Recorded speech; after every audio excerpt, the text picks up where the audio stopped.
Lehenik eta behin Jose Manuel Zubizarretari ongietorri eman nahi diot. Foru Aldundira, bera Esperientzako alkatea eta kasu honetan gainera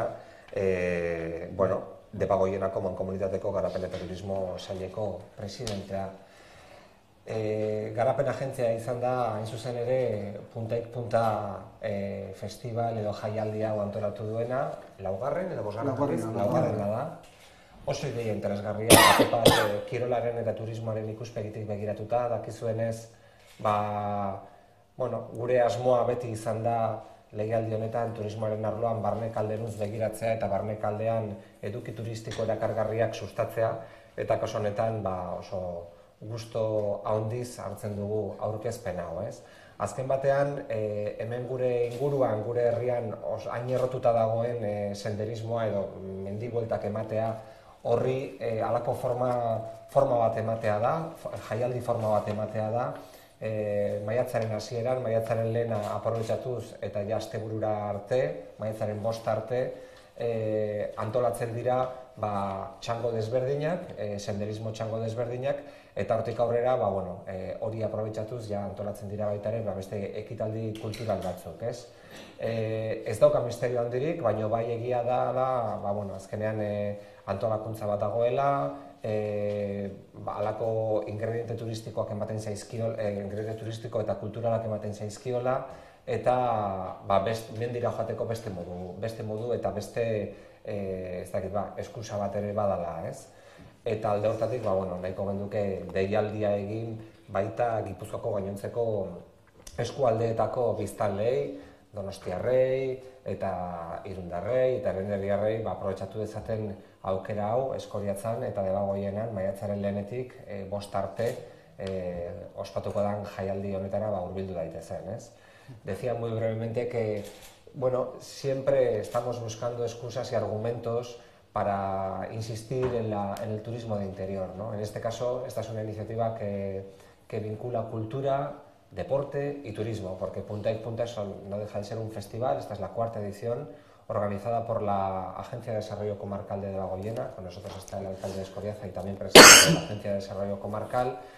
Y vaya, por delante mi enhorabuena y mi agradecimiento también en nombre de la Diputación Foral porque hayáis sido capaces de imaginar y de recrear un festival de estas características que no deja de ser una forma de ir al monte, de hacer senderismo, como está tan enraizado en este territorio, pero una forma distinta, organizada, colectiva y con la excusa y con el argumento añadido de tener actividades culturales que salpican de alguna manera todos esos días con programaciones muy interesantes, ¿no?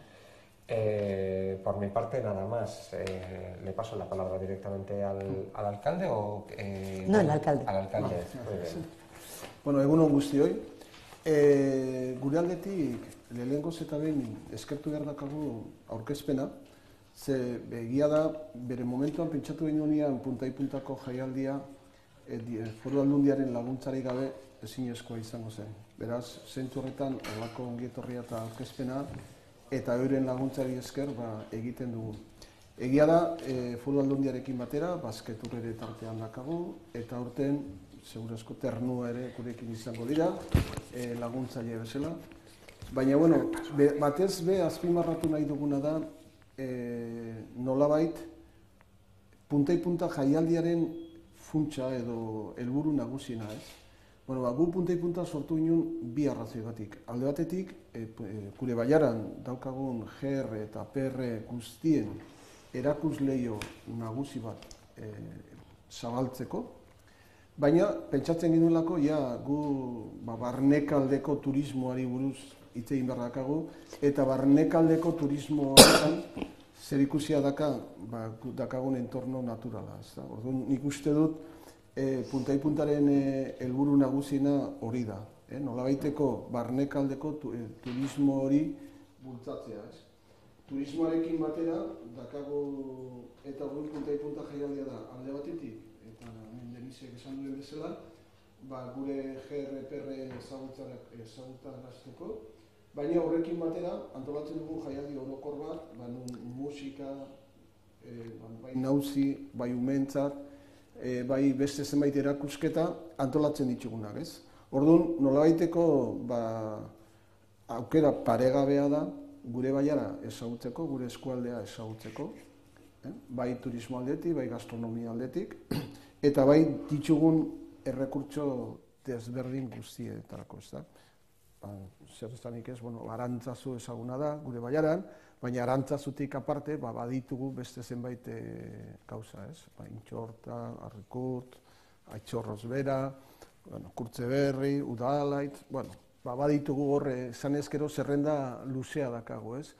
Orduan, punta-puntako jaialdia eta aurten pixka luzetxoa egingo dugu, batez be tokatzen zaigulako maiatza bateko jaia, orduan maiatzaren batean, asteazkenez hasiko gara, hor antolatuko ditugu lehenengoko irteerak, gero ostegunean antolatu nahi dugu nolabaiteko ingurumenarekin zerikusia dakan jardunaldi batzuk, eta ia ostiralean hasiko litzateke berez punta-puntako jaialdi sendoena esan daigunez. Berez, adin guztietako irterak egongo dira, eta adin guztietako ekitaldiak ere izango dira. Esan nahi dut, gertaiteke, honekin azpimarratu nahi dutena da, familia turismoa ere posible dela jaialdi honen barruan. Ez bakarrik ibilaldi luzeak egin nahi dituztenak eukiko dute aukera, baina familia ibilaldiak egin nahi dituztenak gure ingurunea ezagutzeko ere izango dutela aukera, ez? Eta ibilaldi guzti horiekin bai oinezkoak eta segurazko bizikletan ere izango ditugu, mountain bikearen bidez, ez? Horiekin batera, baina etorriko litzake jaialdi musikarekin eta ikuskizunekin osatuta dagoena, ez? Horretarako daukazue gure web orria, ez? Eta nolabaiteko, puntaipunta.euseko web orria, bertan agertuko da zehaztasun guztiekin, eta bertatik ere aukera izango da zenbait gauzetarako, zenbait taller eta olako gauzetarako izena beharra dago. Orduan, hortik bideratuko ditugu gauza guztiak, ez? Orduan, importantea da, aurten laugarrena, hasi ginen Gatzagan, Elintz Gatzagan, gero Bergarara joan ginen, igaz Aretxabetan izan ginen, eta aurten Eskoriatzan izango dugu. Eskoriatza hartu dugu, gainera gauza bitxia da, justu bukaera, bostean, bertako atxorrotzeko eguna ospatzen da, orduan hori dela eta, bukaera, jaialdiaren bukaera atxorrotzen egingo dugu, nolabaiteko, baldin eta guraldi hona egiten badu, ekizu Euskadin, hori da justu antolatu ezin daitxikeen gauza bakarra. Beste dana nahiko tajuz antolatuta dago, eta, bertan, nik uste dut horre, puntaipuntako.eus delako web horri horretan, aukera guztiak goiko dituzuela, egunez egun, zer dagoen, nola dagoen, ez ordutan, gero, agure baiara estua da. Orduan zerbitzu publikoa, eta hemen ere eskertu behar dakago diputazioari.